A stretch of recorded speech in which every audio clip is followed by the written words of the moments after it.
spinster. That's what they call me in New York. It's not my fault the good Lord didn't give me a husband or children. Oh, hello.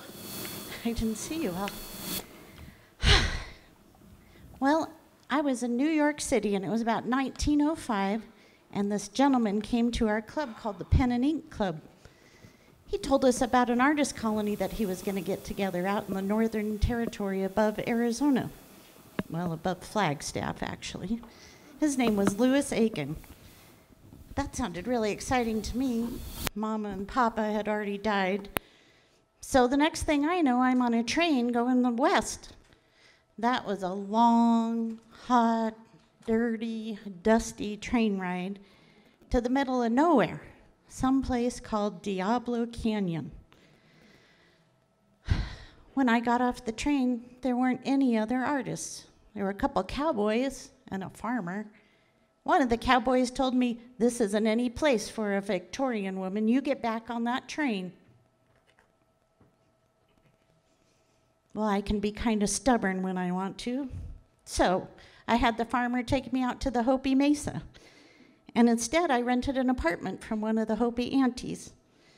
No one can tell me what to do. She took me up to the 3rd floor. We had to go up these long ladders. Well, there was no way I could carry all of my palettes and paints and canvases. So I hired a couple of Indian boys, and they carried them up there for me. When we opened the door, the room was filled with dried corn. The auntie went over to a corner. She did some magic thing, pulled this trap door, and all the corn disappeared.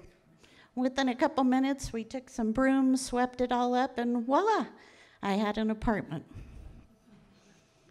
So I'm a trained painter. I went to university, and I'm also a hobby photographer. The Hopi let me take lots of photographs of them. Everyday things, women feeding babies. Got kind of in trouble for that one. But my favorite thing is to paint the pictures. I can't explain to you. After you've lived in New York and the farthest you can see is some trees in Grand Central, when you're in Arizona, you can see for hundreds of miles when you're standing on top of that pueblo. The red of Sedona, that pearly gray when a monsoon hits. It just means so much to me to paint those things. Speaking of colors, one day, 2 maidens came up. They were kind of giggling. Their hair was so black, it looked blue. Well, they kept hanging around, and all of a sudden I realized, oh, they want me to take their pictures. So I took some pictures of them, and later on I painted.